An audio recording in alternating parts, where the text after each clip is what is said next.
Bienvenidos a Slayer Podcast, mi nombre es Iñaki Oyarzún y en este podcast repasamos la serie de Buffy episodio a episodio. Comentamos la trama, algunos momentos claves, hablamos de sus personajes y también soltamos algunas curiosidades de la serie. Hoy toca hablar del quinto episodio de la primera temporada, Never Kill a Boy on the First Date, que en España fue titulado Nunca mates al chico en la primera cita. Se emitió el 31 de marzo de 1997 en Estados Unidos y fue escrito por Rob Deshotel y Dean Batali y fue dirigido por David Semel. Es un episodio que mezcla la mitología de esta primera temporada con muchísimo humor y a la vez muchísima humanidad. Volvemos a ver ese deseo de Buffy por tener una vida normal, como ya lo vimos en La Bruja, por ejemplo, pero esta vez desde un punto de vista diferente, desde el amor, desde las citas. En su vida va a ser muy difícil tener una cita normal, ya que siempre va a haber una amenaza sobrenatural acechándola. Pero es que además en este episodio también tenemos una profecía, una secta vampírica y una lucha por la atención de ese chico. Es decir, que vamos a tener elemento sobrenatural y adolescente en estado puro. Como ya sabéis, la estructura de este podcast es primero contaros un poco de qué va este episodio, luego analizar algunos momentos claves, luego uno de los personajes, que en esta ocasión yo creo que va a ser Giles, y por último una pequeña ronda de curiosidades alrededor de este episodio. Así que nada, ¿de qué trata este quinto episodio de la primera temporada?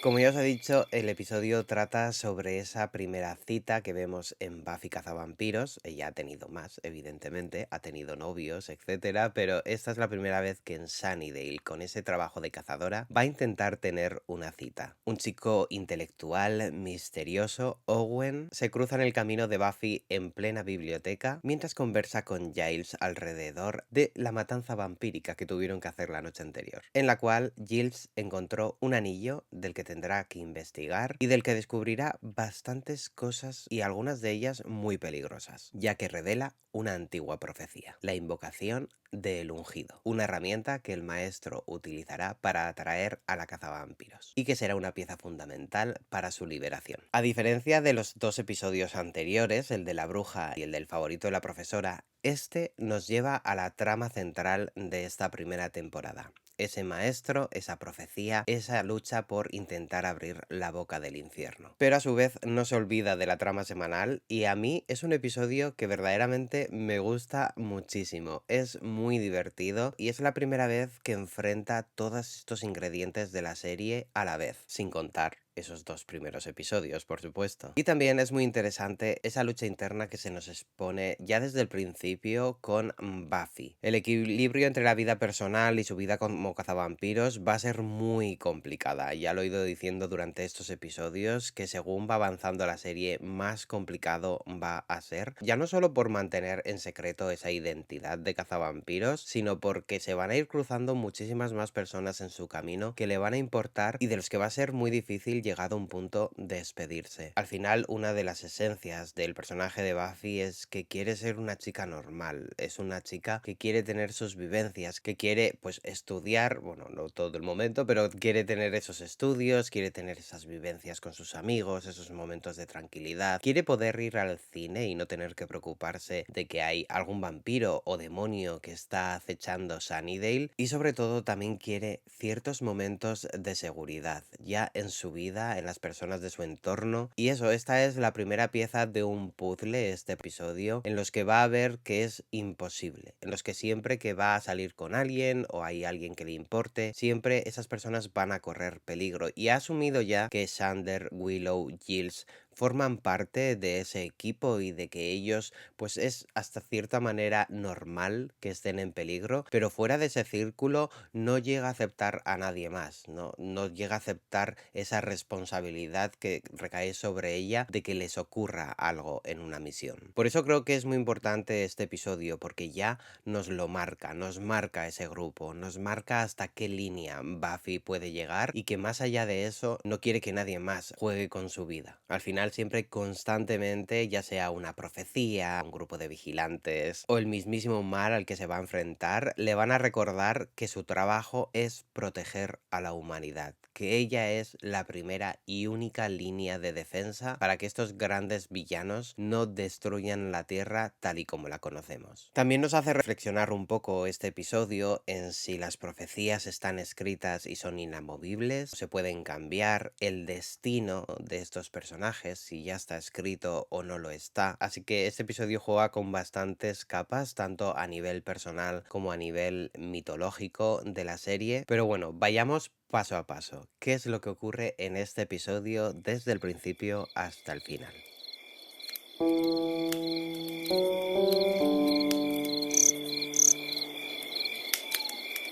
Como muchos episodios de Buffy, todo arranca en un cementerio. Y es que está en plena matanza de un vampiro con Giles observando y evaluando el trabajo de esta. Es verdad que la serie sí se centra en algunos momentos en este aprendizaje de Buffy, como Giles es un poco profesor suyo sobre los elementos sobrenaturales, sobre cómo luchar, sobre cómo centrarse. Pero es verdad que Buffy nunca ha necesitado todas esas enseñanzas porque va un poco por libre. Es un alma libre. Y en este arranque de episodio le vemos a Giles como profesor, como marcándole sus errores y diciendo que está jugándose la vida sin necesidad de hacerlo, que simplemente tiene que coger la estaca y clavar, coger la estaca y clavar. Para él es muy sencillo de decirlo porque evidentemente cada vampiro tiene su fuerza y tiene sus poderes, ¿vale? Más adelante iremos viendo cómo ciertos vampiros tienen cierto control sobre algunos poderes un poco diferentes, pero no es tan sencillo como coger la estaca y clavarla, sino que, bueno, pues hay una lucha previa de desgaste, viendo a ese vampiro que se desgasta un poco, etcétera. Pero bueno, Giles en este momento lo ve de manera sencilla. Tu trabajo es matar vampiros y te estás como divirtiendo, estás haciendo aquí un espectáculo cuando no hay necesidad. Bueno, después de matar a ese vampiro, deja entre las cenizas un anillo que a Giles le parece algo sospechoso, así que planea investigar de dónde proviene y qué significa. De aquí pasamos a la biblioteca a plena investigación, en el que también vemos que Buffy presta mucha atención aunque no lo parezca, ¿vale? Descubren de dónde proviene este anillo y ven que pertenece a la Orden de Aurelius, una secta vampírica que está intentando ayudar al maestro a liberarse. En ese momento, en plena investigación, Owen, este chico misterioso e intelectual del que Buffy se ha pillado un poquito, aparece en la biblioteca en busca de un libro, en busca de Emily Dickinson. Buffy siente una conexión inmediata con el personaje de Owen, se siente muy atraída, ya se supone que han tenido pues otros encuentros anteriormente, aunque no lo hayamos visto, y bueno, pues está muy interesada en él y se hace un poco la interesante, ¿no? En plan, oh, a mí también me encanta Emily, no sé qué, no sé cuánto,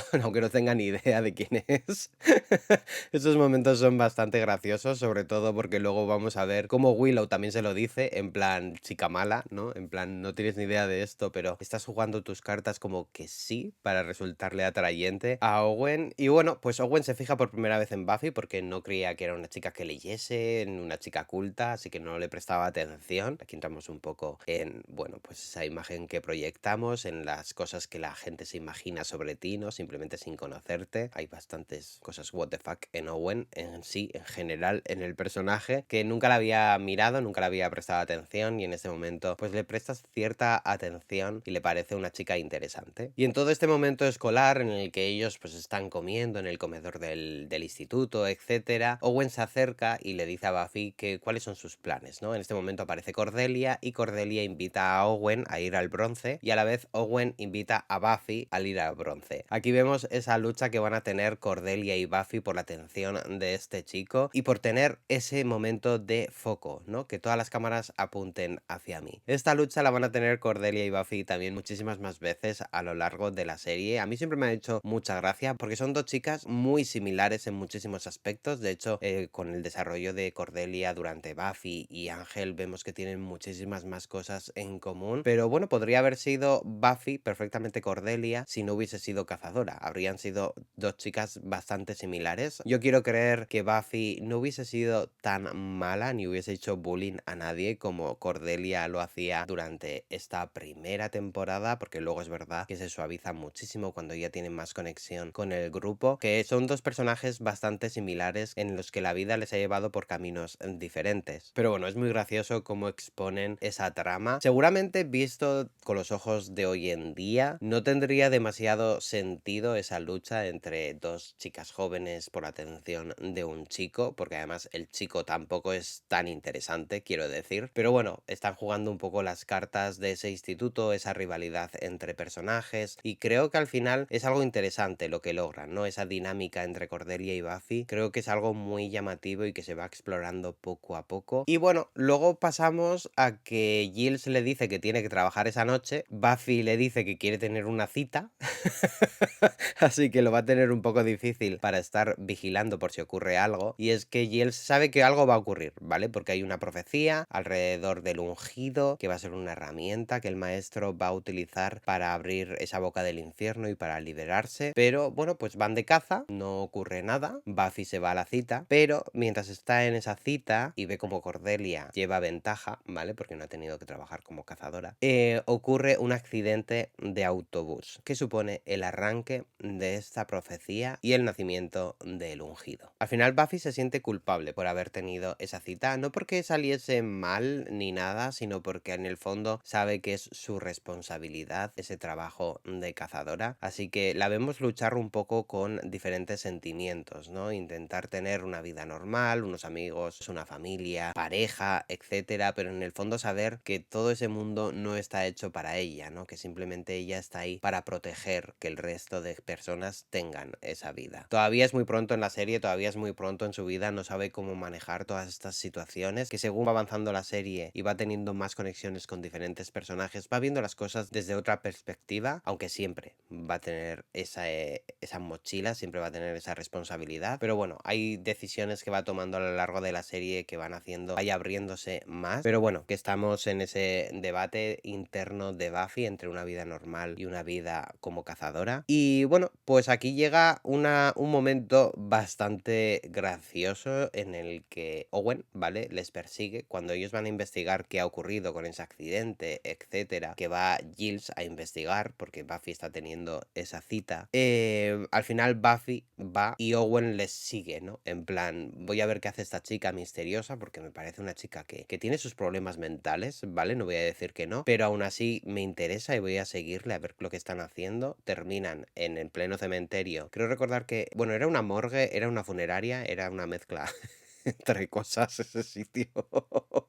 Pero bueno, descubren que una de las personas del accidente revive, ¿vale? Es un vampiro. Asumen que es el ungido, esa persona. Y ahí vemos cómo, bueno, pues después de que Owen les persiguiese, Buffy siente que tiene que protegerle y le está en una situación de peligro. Literalmente hay un vampiro. Y eso como que le excita un poco a Owen, ¿no? Ver ese peligro de cerca le hace sentirse vivo, le hace sentirse liberado. Y así se lo plantea a Buffy. Ese es momento en el que Buffy le dice, cariño mío, que no, esto no va a ocurrir nunca más, no podemos salir nunca más porque que esto te ponga a ti cachondo no significa que sea bueno para ti ni para mí, ¿vale? Porque me desconcentras en mi trabajo, me desconcentras, entonces hasta luego, ¿vale? Hasta luego, Mari Carmen, esto no va a ocurrir. Y bueno, después de matar a ese vampiro y creer que el ungido ya está muerto, rematado, ¿vale? Que esa profecía no se va a cumplir, descubrimos que finalmente ese ungido, ¿vale? Colin, un niño, llega al maestro y los planes siguen en marcha. Es un personaje bastante llamativo, el ungido, que yo creo que desaprovecharon un poco porque no sabían cómo usarlo muy bien, pero creo que es un personaje muy interesante y que cumple un papel bastante duro para Buffy. Ya lo veremos más adelante y hablaré de ello más adelante, pero me parece un planteamiento muy interesante, ¿no? Ese maestro, cómo usa a ese niño, el ungido, como herramienta.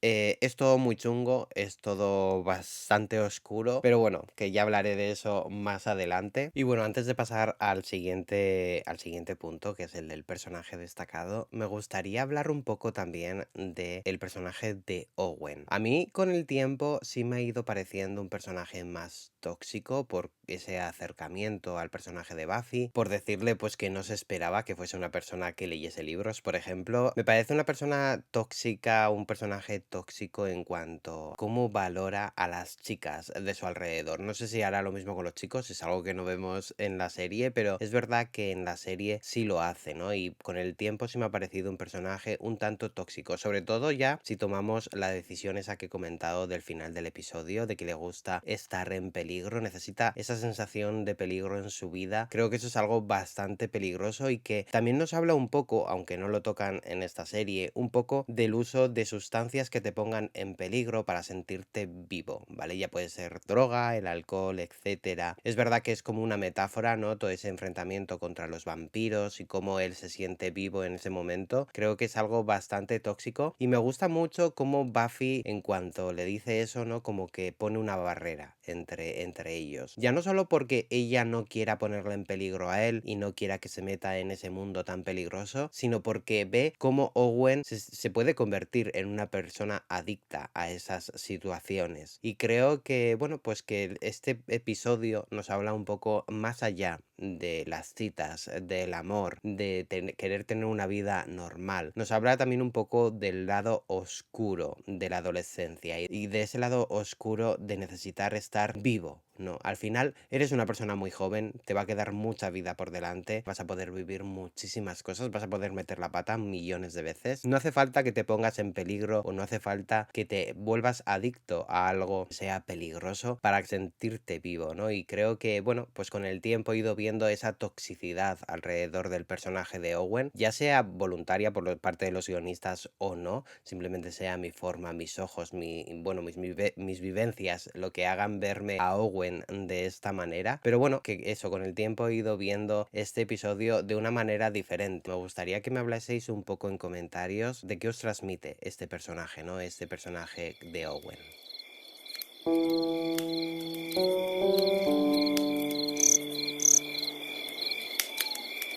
Y nada, pasamos a la sección del personaje destacado. Tampoco me voy a centrar mucho porque esto, siendo la primera temporada, tampoco hay tanto material del que tirar y tampoco quiero hacer spoilers de lo que vendrá después. Pero bueno, el personaje del que os quiero hablar es Giles, un personaje que ha formado parte del ADN desde el principio y que funciona como una figura paterna para todos los personajes. El personaje de Rupert Giles estaba interpretado por Anthony Stewart Head y, como os he dicho, aparece como esa figura paterna, esa figura de mentor, el adulto de la serie. Al final, el que se supone que tiene que tener la cabeza bien amueblada, aunque en algún capítulo no la tenga tanto, es uno de esos personajes que sabe la gravedad de la situación, que sabe lo que está en riesgo y que intenta educar y llevar por el buen camino a estos personajes, ya sea tanto en su lado más humano como en su lado pues de misión, de cazavampiros, de los peligros, el conocimiento que tienen que tener. Durante las dos primeras temporadas, bueno, durante la primera temporada y media, vamos a decir, ya que luego se le complica la historia un poco más a Giles, es un personaje que se centra en la investigación, en la que el conocimiento es lo que está aportando a estos jóvenes. Y en cierta manera es un personaje que comprende muy bien a Buffy, porque él mismo ha tenido que sacrificar gran parte de su vida a ser un vigilante, y eso también supone un sacrificio de estar desconectado, estar fuera de su hogar, aprender, entrenarse.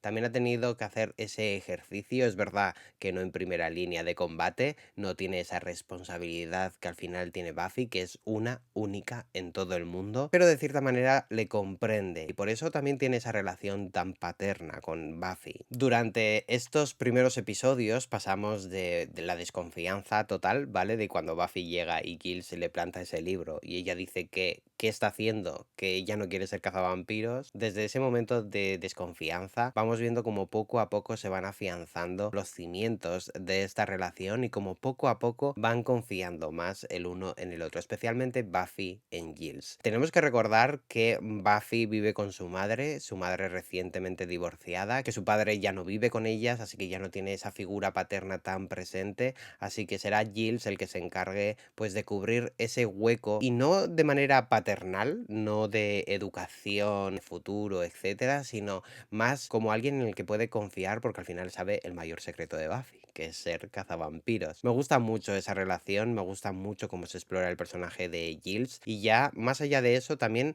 con Willow. Creo que tienen una relación muy, muy, muy especial, Giles y Willow durante la serie, muchísimo más que con Xander. Creo que logra tener esa confianza, ¿no? Y que los personajes confíen en él y por eso muchas veces luego se sorprenden de cosas que van ocurriendo. Pero eso es muy guay ver cómo en estos episodios, en este arranque de la serie, Giles se pone como pilar de todos estos personajes, en los que todos los personajes se van a apoyar en su sabiduría y en sus vivencias para aprender y para desarrollarse. Y eso no significa que el propio Giles no tenga miedos, te quiero decir, al final es una persona humana y también lo vamos a ir explorando poco a poco. Tengo que decir que en el tiempo, ¿vale? En su momento no me fijé tanto porque, repito, yo era un adolescente, entonces los personajes adultos me daban un poco más igual. Pero es verdad que con el tiempo, yo creciendo, madurando, me hubiese gustado más que hubiesen aprovechado este personaje en el lado más personal, ¿vale? Que hubiésemos descubierto más cosas sobre este personaje en el arranque de la serie. Es una serie de adolescentes, al final está centrado en Buffy, así que tampoco se le puede pedir mucho más. Pero eso, un personaje muy interesante, muy querido por los fans y desde luego bastante, bastante especial para la mitología de la serie. Y nada, de aquí paso a la sección de curiosidades.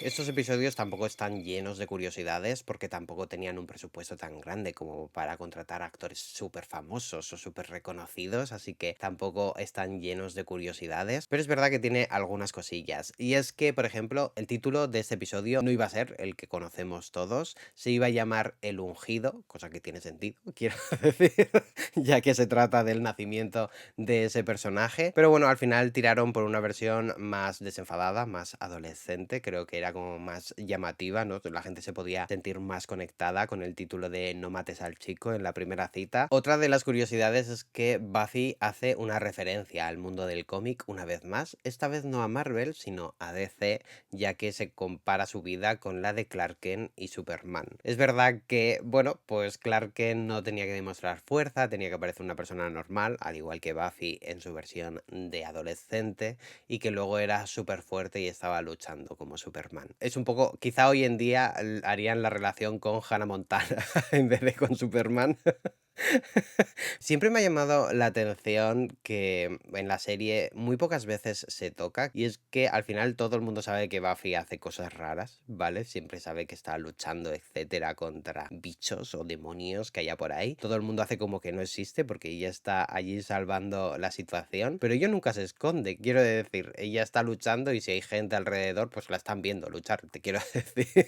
Es bastante evidente, nunca usa disfraz para que la gente no la conozca. En fin, esas son las curiosidades de este episodio. Si conocéis alguna más, me lo podéis decir en comentarios. Y nada, hasta aquí este episodio dedicado a Nunca mates al chico en la primera cita. Un episodio que yo he ido cambiando mucho mi forma de verlo, te quiero decir. Es verdad que me sigue gustando un montón, pero es verdad que los personajes los veo de una manera diferente y me gustaría saber vuestra opinión, ¿vale? Como siempre os dejo unas preguntitas por si queréis responderlas en comentarios. El primero es: ¿qué opináis de ese dilema que tiene Buffy entre la cita y el mundo de cazadora? ¿Vale? Quiero que me habléis un poco de qué os parece, cómo está representado en este episodio. La segunda pregunta va centrada en Owen. ¿Cómo veis a este personaje? ¿Le veis tóxico, no tóxico, etcétera? También lo podéis desarrollar en comentarios. Y la tercera pregunta sería: ¿cómo veis esa figura del ungido? ¿Creéis que se aprovechó bien?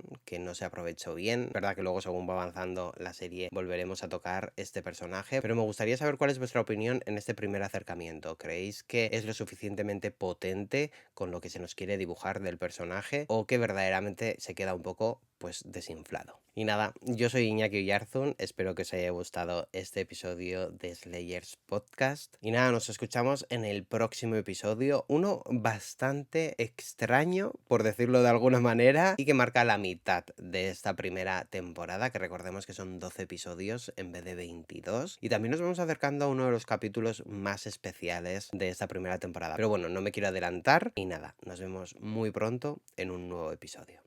Adiós.